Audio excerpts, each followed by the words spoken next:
సర్వాధికారియు నిరంతర స్తోత్రార్హుడు యేసుక్రీస్తు ప్రభు వారి ప్రశస్త నామంలో ఉదయకాలపు వర్తమానాల కొరకు ఎదురు చూస్తున్న మీ అందరికీ ఇమాన్యుయల్ మినిస్ట్రీస్ తరపున మా శుభాభివందనాలు తెలియచేస్తూ ఉన్నాను. క్రీస్తునందు మాకు అత్యంత ప్రియమైన దైవజనమ ఎలా ఉన్నారు? ఈరోజు అరుణోదయపు దినాన్ని లేచి ప్రార్థన చేసుకున్నారా? తమ్ముడు చెల్లి మిమ్మల్ని చేసుకున్నారా? కనీసం 2-3 అధ్యాయాలైన దేవుని వాక్యాన్ని చదువుకున్నారా? Praise the lord. చదువుకుంటే దేవునికి స్తోత్రం. తమ్ముడు చెల్లి ఇంకా చదువుకోకపోతే ఈ వాక్యం విన్న తర్వాత కొద్దిసేపు అయినా దైవ సన్నిధిలో గడపండి, వాక్యం చదువుకోండి.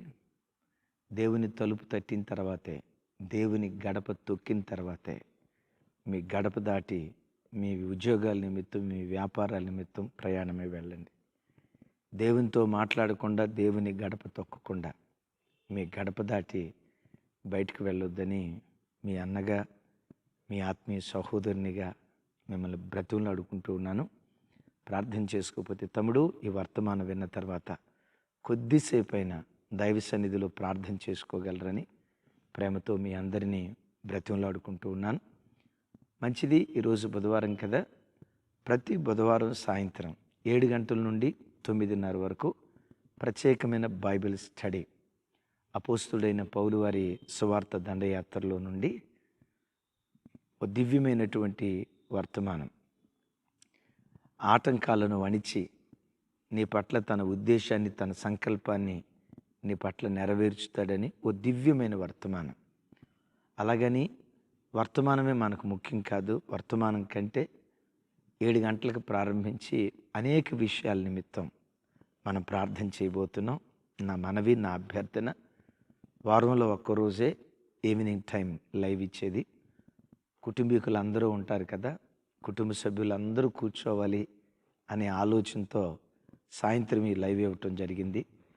పిల్లలను కూడా దగ్గర కూర్చోబెట్టుకొని ఇంటిల్లపాది లాక్డౌన్ దినాల్లో కుటుంబ సమేతంగా లైవ్ చూసేవాళ్ళు కదా, పిల్లలను కూడా దగ్గర పెట్టుకొని కుటుంబ సమేతంగా లైవ్ చూస్తూ ఈ ప్రార్థనలో పాలిభాగస్తులు కాగలరని ప్రేమతో మీ అందరికీ మనవి చేస్తూ ఉన్నాను. మంచిది. ఈ దినం ప్రభు సిద్ధపరిచిన దివ్యమైన సందేశం. ప్రార్థన, ప్రార్థన, ప్రార్థన. ప్రార్థన ఎంత గొప్పదో ఒక భక్తుడు మాట్లాడుతూ, ప్రార్థన దేవుని ఉద్దేశాలను, దేవుని నిర్ణయాలను సహా మార్చగలదు. ఏంటి? దేవుని నిర్ణయాలను, దేవుని ఉద్దేశాలను కూడా మార్చగలిగిన శక్తి ప్రార్థనలో దాగి ఉందట. దేవుని ఉద్దేశాలను ప్రార్థన మార్చగలదు అంటే దేవుడు అంత అస్థిరమైన మనసు కలిగిన వాడా? లేదు. యాకోబు భక్తుడు అంటాడు, ఆయనలో ఏ చంచలత్వమైనను గమనం వలన కలుగు మార్పు అయినా ఆయనలో లేదు. స్థిరప్రజ్ఞుడు. ఒకటి ఉద్దేశిస్తే తన ఉద్దేశాన్ని తప్పకుండా దేవుడు జరిగిస్తాడు. మనిషిలాగా ఏదో ఒక మాట ఉంది కదా, గడికో మాట గంటకో నిర్ణయం, అలా తీసుకునేవాడు కాదు దేవుడు. దేవుడు స్థిరప్రజ్ఞుడు. విచిత్రం ఏంటో తెలుసా? అలాంటి స్థిరప్రజ్ఞుని మనస్సును, ఉద్దేశాలను, నిర్ణయాలను కూడా మార్చగలిగిన శక్తి నా ప్రార్థనలో దాగుంది. ఎలాగో చెప్తాను. అందుకని దైవజనమ, ప్రార్థన దేవుని ఉద్దేశాలనే మార్చగలిగిందంటే ఎంత శక్తివంతమైంది. ఆ ప్రార్థన గురించి మరో భక్తుడు అంటాడు, ప్రార్థన క్రైస్తవునికి ఊపిరి లాంటిది. విన్నారా? ప్రార్థన క్రైస్తవునికి ఊపిరి లాంటిది. మనిషి బ్రతకాలంటే ఊపిరాడాలి. ఊపిరి లేకపోతే మనిషి చచ్చిపోయినట్టే లెక్క కదా. ప్రార్థనా జీవితం నీకు లేకపోతే ఆధ్యాత్మికంగా నువ్వు చచ్చిన శవంతో సమానం. వాక్యం ఉంటుంది. తమ్ముడు చెల్లి, నువ్వు ఆదివారం మందిరానికి వస్తూ, పరిచర్యకు వస్తూ, పాటలు పాడుతూ, వాయిద్యాలు వాయిస్తూ, మందిరంలో పరిచర్య చేస్తూ ప్రార్థనా జీవితం నీకు లేకపోతే ఊపిరి లేని మనిషి ఎలాగో ప్రార్థనా జీవితం లేని క్రైస్తవుడు కూడా చచ్చిన శవంతో సమానం. ఒక భక్తుడు ప్రకటన గ్రంథంలో దేవుడే అంటాడు, నువ్వు పేరుకు బ్రతికున్నావనే కానీ చచ్చిన వాడివే అంటాడు. తమ్ముడు, నువ్వు మందిరానికి వెళ్ళి పరిచర్య చేస్తున్నావు, చేయి. పరిచర్యలో ఉపయోగపడుతున్నావు, మంచిదే. ఇవన్నీ చేస్తూ ప్రార్థనా జీవితం నీకు లేకపోతే, ఊపిరి లేకపోతే మనిషి అలా చనిపోతాడో, ప్రార్థనా జీవితం లేకపోతే ఆత్మలో చచ్చిపోతావు. క్రైస్తవుడా, చచ్చిపోతావు. నేటి కాలపు క్రైస్తవ సంఘాల విశ్వాసుల పరిస్థితి అద్దం పట్టే ఒక మాట చెప్తా. 500 మంది కలిగిన సంఘం. ఎందుకు ఆ రోజు దైవజనుడు అడిగాడట, మీలో రోజుకొచ్చి కనీసం ఒక్క 10 నిమిషాలైనా మోకరించి ఎంతమంది ప్రార్థన చేస్తారో యథార్థంగా చేతులు ఎత్తండి అని 500 మంది ఉన్న సంఘాన్ని అడిగితే చేతులెత్తింది కేవలం 50 మందికి లోపేనట. ఏంటి 500 మంది సంఘంలో కనీసం ఒక్క 10 నిమిషాలైనా మీలో ఎంతమంది మోకరించి ప్రార్థన చేస్తారు చేతులు ఎత్తండి 50 మంది చేతులు ఎత్తారట. 450 మంది. రోజుకొచ్చి 10 నిమిషాల ప్రార్థన జీవితం కూడా లేని, ప్రార్థన దారిద్ర్యతలో, ప్రార్థన లేమనే పేదరికంలో వాళ్ళు బ్రతుకుతున్నారట. తమ్ముడు, చెల్లి, నిన్ను అడుగుతా, కనీసం ఒక్క 10 నిమిషాలైనా మోకరించి, అంటే మోకరించమనే కాదు, కనీసం 10 నిమిషాలైనా దేవుని సన్నిధిలో ప్రార్థన చేయగలుగుతున్నావా? ఆలోచించు. అలాంటి ప్రార్థన లేమనే దారిద్ర్యతలో క్రైస్తవ్యం కొట్టుమిట్టాడుతుంది. నేను బ్రతికించడానికే దేవుడు ఈ వర్తమానం అందిస్తున్నాడు. ప్రార్థన ఎంత గొప్పదో ఇందాక చెప్పే కదా. దేవుని ఉద్దేశాలను, నిర్ణయాలను కూడా మార్చగలిగిన శక్తి ప్రార్థనలో ఉంది. బైబిల్లో ఒక చిన్న విషయం మీతో పంచుకుంటా. యెషయా గ్రంథం 38వ అధ్యాయం 2-3 వచనాలు, అలాగే 4, 5, 6 వచనాలు నేను చదువుతాను. అతడు తన ముఖమును గోడ తట్టు తిప్పుకొని, యెహోవా, యథార్థ హృదయుడనే సత్యముతో నీ సన్నిధిలో నేను ఎట్లు నడుచుకుంటునో, నీ దృష్టికి సమస్తమును అనుకూలముగా నేను ఎట్లు జరిగించుతునో కృపతో జ్ఞాపకం చేసుకునమని హిజ్కియా కన్నీళ్లు విడుచుచు యెహోవాకు ప్రార్థింపగా, యెహోవా వాక్కు యెషయాకు ప్రత్యక్షమై ఇలాగ సెలవిచ్చెను, నీవు తిరిగి హిజ్కియా యొద్దకు పోయి అతనితో ఇట్లనుము, నీ పితరుడైన దావీదునకు దేవుడైన యెహోవా సెలవిచ్చినదేమనగా, నీవు కన్నీళ్లు విడుచుట చూచి తిని నీ ప్రార్థన నేను అంగీకరించి ఉన్నాను. ఇంకా 15 సంవత్సరములు ఆయుష్ నీకు ఇస్తాను, మరియు ఈ పట్టణమును నేను కాపాడుచు నిన్నును ఈ పట్టణమును అష్షూరు రాజు చేతిలో పడకుండా విడిపించేదను. యేసయ్యకు మహిమ కలుగును గాక. దైవజనమా, నీ ప్రార్థన దేవుడు అంగీకరించాలంటే మన ప్రార్థనలో 5 ప్రత్యేకతలు ఉండాలి. హిజ్కియా పట్ల దేవుడు తన ఉద్దేశం చెప్పాడు. హిజ్కియా, నువ్వు చనిపోబోతున్నావు, ఇంటిని చక్కదిద్దుకో. దేవుడు తన నిర్ణయాన్ని, తన ఉద్దేశాన్ని హిజ్కియా పట్ల యెషయా ప్రవక్త ద్వారా బయలుపరిచాడు. ఏం చేశాడు హిజ్కియా? ఆ మాట వినిన తోడనే గోడ తట్టు అభిముఖుడే కన్నీళ్లు విడుస్తూ ప్రార్థన చేశాడు. ఆ ప్రార్థన ముగింపులోనే అదే దేవుడు అంటాడు, నీవు కన్నీళ్లు విడుచుట చూచి తిని నీ ప్రార్థన అంగీకరించా, 15 సంవత్సరాల ఆయుష్ నీకు పొడిగిస్తున్నా, నిన్ను బట్టి ఈ పట్టణాన్ని నేను కాపాడుతా అని అన్నాడు. దైవజనమా, దేవుని ఉద్దేశం ఈ స్థలంలో మార్చబడలేదా? ఎస్, దేవుని ఉద్దేశం బయలుపరిచాడు. అదే దేవుడు హిజ్కియా ప్రార్థన ద్వారా తన ఉద్దేశాన్ని మార్చుకున్నాడు. ఎంత శక్తివంతమైనది ప్రార్థన! తమ్ముడు, దేవుని ఉద్దేశాన్ని, దేవుని నిర్ణయాలనే ఆ ప్రార్థన మార్చగలిగిందంటే ఎంత శక్తివంతమైంది. అందుకని ఓ భక్తుడు అంటాడు, ప్రార్థనట ప్రపంచాన్ని కదిలించే దేవుని చేతిని కదిలించగలిగిన శక్తి ప్రార్థనలో ఉందట. ఏంటి దేవుని చేయము ప్రపంచాన్ని కదిలిస్తుంది. ప్రపంచాన్ని కదిలించే దేవుని చేతిని కదిలించగలిగిన శక్తి నీ ప్రార్థనలో దాగుంది. ఈరోజు నిర్ణయం తీసుకో. కనీసం రోజుకొచ్చి ఒక్క అర్ధగంట గంట అయినా దేవుని సన్నిధిలో ప్రార్థనలో గడుపుతానని దేవుని సన్నిధిలో నిర్ణయం తీసుకో. నీ నిర్ణయం, ఆ ప్రార్థన దేవుని చేతిని కదిలించగలదు.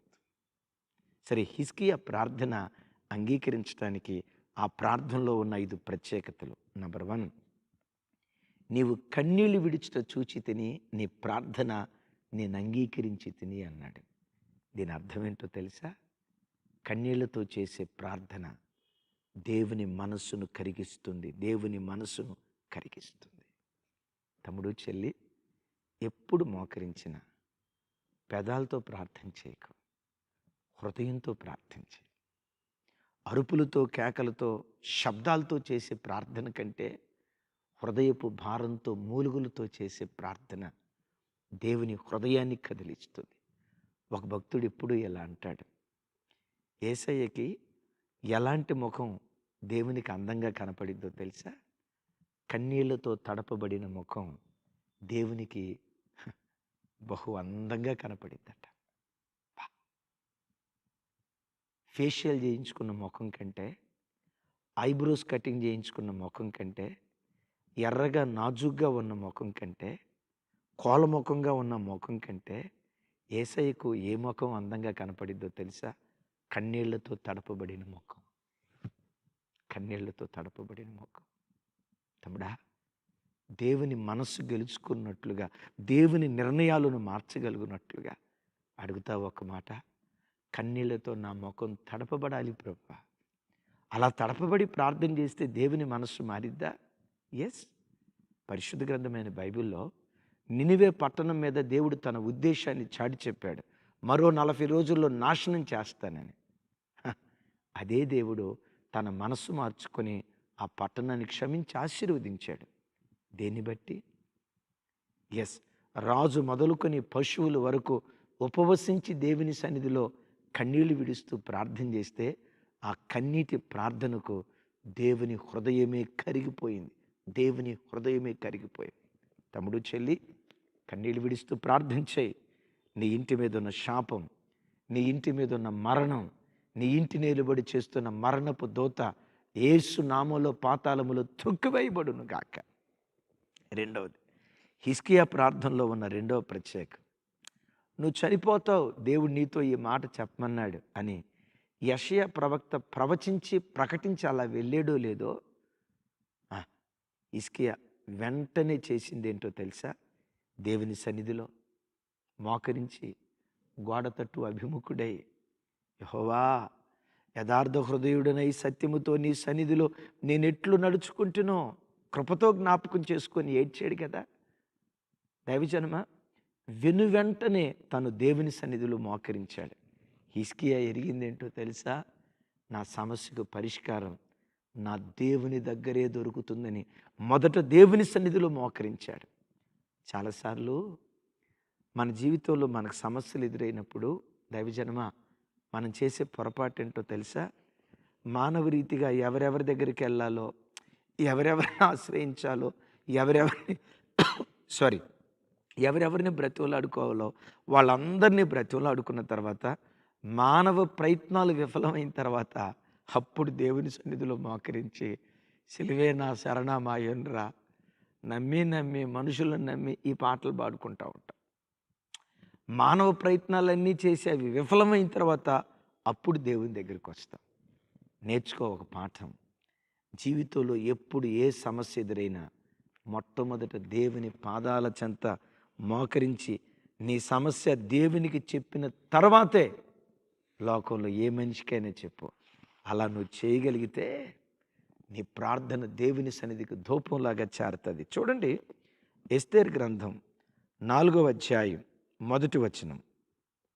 జరిగినదంతయు తెలియగానే మొర్దెకై తన బట్టలు చింపుకొని, గోనె పట్టలు వేసుకొని, బూడిద పోసుకొని పట్టణపు మధ్యకు బయలువెళ్ళి మహారోదనముతో మహాశోకముతో రోదనము చేసి, విన్నారా? జరిగిన సంగతి తెలియగానే ఏం చేశాడు మొర్దెకై? అసలు ఏం జరిగింది? 127 సంస్థానాల్లో ఉన్న యూదులంతా చంపబడాలి, మరణ శాసనం వచ్చింది. ఇలాంటి శాసనం వచ్చిందని తెలియగానే తన కుమార్తె రాణి దగ్గరికి పరిగెత్తల. ఆహా, రాజు తన అల్లుడే, రాజు దగ్గరికి పరిగెత్తల. మరి ఎవరి దగ్గరికి పరిగెత్తాడు? రాజాతి రాజు, రాజులకు రాజు, ప్రభువులకు ప్రభు, భూపతులందరికీ అధిపతి. ఆ అధిపతి దగ్గరికి వెళ్ళి మోకాళ్ళుని ప్రార్థన చేశాడు. తమ్ముడా, చెల్లి, సమస్య ఎప్పుడైనా నీ జీవితంలో ఎదురైతే వెంటనే ఆయన కాళ్ళు పట్టుకో. నిన్ను ఆశ్రయించా, నన్ను విడిచిపెట్టొద్దయ్యా అని ఆయన్ని ఆశ్రయించే ప్రజలుగా ఉందుంగాక. మన మందిరానికి వచ్చే ఒక తల్లి, ఆ తల్లి చెప్పిన సాక్ష్యం ఎప్పటికీ నా చెవుల్లో మారుమోగుతూ ఉంటుంది. వాళ్ళ బాబు బెంగళూరులో ఉద్యోగం చేస్తాడు. ఆ తల్లి మన మందిరానికి వస్తుంది, వాళ్ళ పిల్లలు కూడా ఇక్కడ ఉన్నప్పుడు వస్తారు. బాబుకి ఏదో హార్ట్ సమస్య వచ్చి హాస్పిటల్లో జాయిన్ అయ్యాడని తల్లి విందే. ఎవరో ఫోన్ చేసి చెప్పారట, మీ బాబు అనారోగ్యంతో ఉన్నాడు, హాస్పిటల్లో జాయిన్ చేసామమ్మా అని. ఆ తల్లి చెప్పిన మాట ఏంటో తెలుసా? ఆ మాట విన్న తోడనే కుప్పలాగా నేను ఉన్న చోట కూలిపోయి దేవుని కాళ్ళు పట్టుకొని, హిజ్కియా మరణాన్ని జీవంగా మార్చినవాడా, నా బిడ్డ మెడ మీద వేలాడుతున్న మరణాన్ని జీవంగా మార్చయ్యా, మరణంలో నుండి జీవానికి దాటించయ్యా అని ఆ వార్త వినటంతో యేసయ్య పాదాలు పట్టుకొని ఏడ్చానయ్యా. ఇంకో గంట గడిచే లోపు నీ బిడ్డ సజీవంగా ఉన్నాడు, మరణంలో నుండి జీవానికి దాటించబడ్డాడని వాళ్ళే ఫోన్ చేసి చెప్పారయ్యా. ఆ బిడ్డ చెప్పిన మాట, ఆ వార్త వినిన వెంటనే దేవుని సన్నిధిలో మోకరించా. నీ ప్రార్థన దేవుడు అంగీకరించాలంటే ఇది రెండవ ప్రత్యేకత. మూడవ మాట, హిజ్కియా నువ్వు చనిపోబోతున్నావు అని హిజ్కియాతో చెప్తే హిజ్కియా ప్రవక్తలను పిలవలేదు, సంఘానికి వెళ్ళి ప్రజలను పిలవలేదు. అయ్యా నా కొరకు ప్రార్థన చేయండి, నా కొరకు ప్రార్థన చేయండి అని ఎవరి ప్రార్థన సహాయమో కోరలేదు. కోరటం తప్పు అని నేను అంటలా. ఇప్పుడు దేవునితో పోరాటానికి రంగంలోకి తానే దిగాడు. ఆమేన్, విన్నారు ఈ మాట? రంగంలోకి తానే దిగాడు, తానే రంగంలోకి దిగి దేవుని సన్నిధిలో మొరపెడుతున్నాడు. తమ్ముడు, చెల్లి, ప్రార్థన నిమిత్తం ఇతరుల సహాయం అడగటం సబబే, వాక్యానుసారమే. ఒకరికొకరు ప్రార్థన చేసుకోండి, వాక్యం అంటుంది కదా, సబబే. కానీ నేనంట, వాళ్ళెవరో ప్రార్థన చేస్తే నీ జీవితంలో కార్యం చేసేదానికంటే నీ అంతట నీవే పోరాట భూమిలోకి దిగి, రంగంలోకి దిగి యేసయ్య పాదాలు పట్టుకో. నీ పెదవుల నుండి బయలుదేరు ప్రార్థన మానక దేవుడు అంగీకరించడం ప్రారంభిస్తాడు. అటుగా చెబుదామేమేనని. యేసయ్యకు మహిమ కలుగును గాక. దైవజనమా, యాకోబుకు ఒక ప్రధాన సమస్య వచ్చింది. భార్యల్ని, కొడుకుల్ని, పిల్లలందరినీ పంపించేసి యబ్బోకు రేవు దగ్గర రంగస్థలంలోకి దిగాడు దేవునితో పోరాటానికి. తమ్ముడు, చెల్లి, ఏ సమస్య ఎదుర్కొన్నా, ఏ సమస్య నిన్ను వెంటాడుతున్నా, నీవే ప్రార్థన రంగస్థలంలోకి దిగి నీవే పోరాడు. ఎవరి తమ్ముడా, మా అమ్మ ప్రార్థన చేస్తుందిలే, నీ ప్రార్థన వాయిదా వేస్తున్నావా? మీ అమ్మ ప్రార్థన నీకు కొంతే సహకారం, నీ ప్రార్థన నిన్ను బ్రతికిస్తుంది. ఒక మాట, నీ కడుపులో నొప్పి వచ్చింది, నీ కడుపులో నొప్పి వస్తే మమ్మీ నా కడుపులో నొప్పి వచ్చింది, నువ్వు ట్యాబ్లెట్ వేసుకో మమ్మీ అని అంటే, మమ్మీ ట్యాబ్లెట్ వేసుకుంటే నీ కడుపులో నొప్పి తగ్గిద్దా? మమ్మీ నాకు ఆకలి అవుతుంది, మమ్మీ నాకు ఆకలి అవుతుంది, నువ్వు అన్నం తిను మమ్మీ, నా ఆకలి దిద్ది అని అంటావా? నీ బ్యాటింగే, నీ మాంసం మొక్కలే కదా. నీకు ఆకలి అయితే నీవే అన్నం తినాలి, నీ కడుపు నొప్పి వస్తే నీవే ట్యాబ్లెట్ వేసుకోవాలి. అవసరత, ఇబ్బంది నీదైతే నీవే పోరాట భూమిలోకి దిగి, రంగస్థలంలోకి దిగి నీవే పోరాడాలి. ఇది హిజ్కియా ప్రార్థనలో ఉన్న మూడో ప్రత్యేకత. నాలుగో ప్రత్యేకత ఏంటో తెలుసా? అంటాడు, యథార్థ హృదయుడనై సత్యముతో నీ సన్నిధిలో నేను ఎట్లు నడుచుకుంటును, సమస్తమును నీ దృష్టికి అనుకూలంగా నేనెట్లు జరిగించుతును, కృపతో జ్ఞాపకం చేసుకోయ్యా అంటాడు. తమ్ముడు, చెల్లి, గతకాలపు తన భక్తిని జ్ఞాపకం చేస్తున్నాడు. నా యవ్వన కాలంలో నేను ఎలా బ్రతికాను, నా యవ్వన కాలపు భక్తిని జ్ఞాపకం చేసుకోయ్యా అంటాడు. తమ్ముడు, నువ్వు దేవుని సన్నిధిలో ఎప్పుడు మోకరించిన బలహీనుణ్ణి ప్రభువా, బ్రతకాలనుకున్నా కానీ బ్రతకలేకపోయా ప్రభువా, నిలవబడాలనుకున్నా కానీ నిలవబడలేకపోయాను ప్రభువా అని జీవితకాలం ఈ పేద ప్రార్థనలు చేయొద్దు.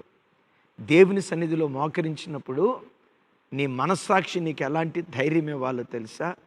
నా నిండు యవ్వన కాలంలో నీ కొరకు నేను ఎలా బ్రతికానో నా భక్తిని గుర్తుకు తెచ్చుకోయ్యా అని చెప్పగలిగే స్థాయిలో మనం ఎదగాలి. ఆమేన్. ఏంటి హిజ్కియా భక్తి? రాజైన మొదటి సంవత్సరం మొదటి నెల మొట్టమొదటి రోజు దేవాలయం యొద్దకు వెళ్ళి దేవాలయపు తలుపులు తెరిచి దేవుని మందిరాన్ని బాగు చేశాడు. 25వ ఏట రాజు అయ్యాడు. మొదటి సంవత్సరం మొదటి నెల మొట్టమొదటి రోజు దేవాలయపు తలుపులు తెరిచి మందిరాన్ని బాగు చేశాడు. ఇప్పుడు ఏమంటాడో తెలుసా? నీ ఆలయం పాడై ఉంటే నేను మౌనంగా ఉన్నానా? నీ ఇంటిని బాగు చేస్తే, ఎస్, నీ ఇల్లు పాడైతే నేను మౌనంగా ఉన్నానా? బాగు చేసే కదయ్యా. నీ ఇంటిని నేను బాగు చేసినట్లుగా నా ఒంటిని నువ్వు బాగు చేయాలయ్యా. నా ఒంటిని బాగు చేయాలి. దేవుడు మారు మాట మాట్లాడకుండా హిజ్కియాని బాగు చేశాడు. తమ్ముడు, చెల్లి, నీ జీవితంలో కూడా నీ భక్తి దేవుని సన్నిధిలో ఒక జ్ఞాపకంగా ఉండాలి. వయసంతా ఉడిగిపోయిన తర్వాత కాదు, నీ నిండు యవ్వన కాలం దేవుని చేతిలో యేసు నామములో పెట్టుదువుగాక. దావీదు రాజైన వెనువెంటనే తాను చేసిన గొప్ప పని ఏంటో తెలుసా? మందసాన్ని యెరూషలేము తీసుకొచ్చి, ఎస్, యాకోబు దేవునికి ఒక నివాస స్థలాన్ని ఏర్పరచడానికి పోరాడాడు. నీ జీవితంలో కూడా నీ యవ్వన కాలపు భక్తి ఒక జ్ఞాపికగా ఉండునుగాక. రైట్. ముగింపు మాట ఏమంటాడో తెలుసా? కృపతో జ్ఞాపకం చేసుకోయ్యా అంటాడు. నీలో ఎంత భక్తి ఉన్నా, నీలో ఎంత యథార్థత ఉన్నా, నీలో ఎంత భక్తి జీవితం ఉన్నా, ప్రతి క్షణం కృప మీదే ఆధారపడాలి. విన్నారా? నేను యథార్థపరుణ్ణి, నా యథార్థతను గుర్తుకు తెచ్చుకో అని ఆపల. చివరికి ఏమంటాడో తెలుసా? నాలో ఎంత యథార్థత ఉన్నా నీ కృప లేకపోతే నా ప్రార్థన నీ సన్నిధికి చేరదయ్యా, కృపతో జ్ఞాపకం చేసుకోయ్యా అన్నాడు.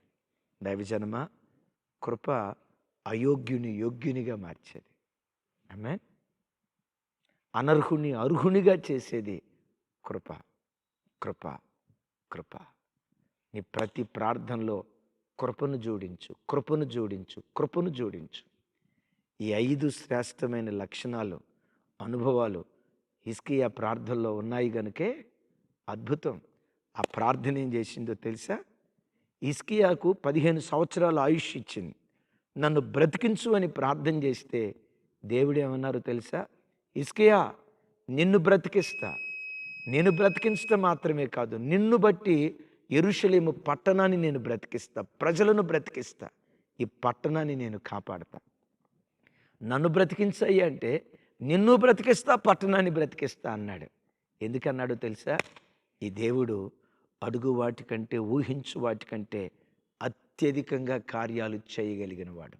తమ్ముడు, మీ అన్నయ్యగా నా చేతులు జోడించి మిమ్మల్ని బ్రతిమలాడుకుంటున్నాను. ప్రతిరోజు నీ ప్రార్థనలో ఈ 5 లక్షణాలు కలిగి బ్రతుకు. 1, కన్నీళ్లతో నీ ముఖాన్ని తడుపు. కన్నీళ్లతో తడపబడిన ముఖాలు యేసయ్యకు బహు అందంగా కనపడతాయి. 2వది, సమస్య విన్న తోడనే మొట్టమొదటి దేవుని దగ్గర మోకరించు. 3వది, ఎవరి ప్రార్థనో నువ్వు కోరుకోవటం కాదు, ఆ యుద్ధ భూమిలోకి, రంగస్థలంలోకి నీవే మొట్టమొదటి దిగాలి. 4వది, నీ భక్తి దేవుని సన్నిధిలో జ్ఞాపకం చేసుకునేటట్లు ఉండాలి. వాటన్నిటికంటే ముఖ్యంగా నీ కృపే, నీ కృపే. నీ కృపతో జ్ఞాపకం చేసుకోయ్యని హిజ్కియా చేసినట్లు ప్రార్థన చేద్దాం. యేసు నామం పేరిట హిజ్కియా ప్రార్థన దేవుని ఉద్దేశాలను, నిర్ణయాలను మార్చినట్లుగా నీ మెడ మీద వేలాడుతున్న శాపం యేసు నామంలో తొలగించబడునుగాక. మరణంలో నుండి జీవానికి దాటించబడుదుగాక. నిన్ను ఆవరించిన పాపపు బంధకాలు యేసు నామంలో తెంచబడునుగాక. ప్రార్థన చేస్తాను, ఏకీభవిస్తారా? తండ్రి, మీకు స్తోత్రాలు. మాతో మీరు మాట్లాడిన శ్రేష్టమైన మీ మాటల కొరకై వందనాలు స్వామి. అవును, ప్రార్థన మీ మనస్సును మార్చగలుగుతుంది, మీ ఉద్దేశాలు మార్చగలుగుతుంది. అలాంటి కన్నీటి ప్రార్థన నాకును, నీ ప్రజలకును సమృద్ధిగా దయచేసి మహిమ పొందండి. ఈ 5 అనుభవాలు ప్రతి బిడ్డకు సమృద్ధిగా దయచేయండి. ఏ ఇంట్లో ప్రార్థన బలిపీఠాలు పడిపోయాయో యేసు నామం పేరిట గృహాలలో పడిపోయిన ఆ ప్రార్థన బలిపీఠాలు మరలా మీరు తిరిగి కట్టమని ప్రార్థన చేస్తున్నాను. మరలా తిరిగి అవి జీవాన్ని పోసుకున్నట్లుగా కృపచూపమని ప్రార్థన చేస్తూ సమస్త ఘనత మహిమ ప్రభావాలు మీకే ఆరోపిస్తూ ఈ వాక్యం వింటున్న బిడ్డల్లో ఏవి కన్నీటి సమస్యలు బిడ్డల నేలుబడి చేస్తున్నాయో బిడ్డల అంగలార్పు నాట్యంగా మార్చబడును గాక, దుఃఖ దినాలు కొట్టివేయబడును గాక, సమృద్ధి దయచేయుదురుగాక. యేసు నామం పేరిట ప్రార్థించి స్తుతించి పొందియున్నాం తండ్రి. తండ్రి అయిన దేవుని ప్రేమ, కుమారుడైన యేసుక్రీస్తు ప్రభువారి దివ్యకృప, పరిశుద్ధాత్మ దేవుని సహవాసం మనకు సకల పరిశుద్ధులకు సదా తోడయుండి నడిపించునుగాక. Amen, amen. Thank you. సాయంత్రం 7 గంటలకు ప్రత్యేకమైన బైబిల్ స్టడీ. అవకాశం ఉంటే కుటుంబ సమేతంగా పిల్లలను కూడా దగ్గర కూర్చోబెట్టుకోండి. వారంలో ఒకరోజే ఈవినింగ్ లైవ్ ఇచ్చేది. కుటుంబ సమేతంగా చూడండి, ఆశీర్వదించబడండి. Thank you.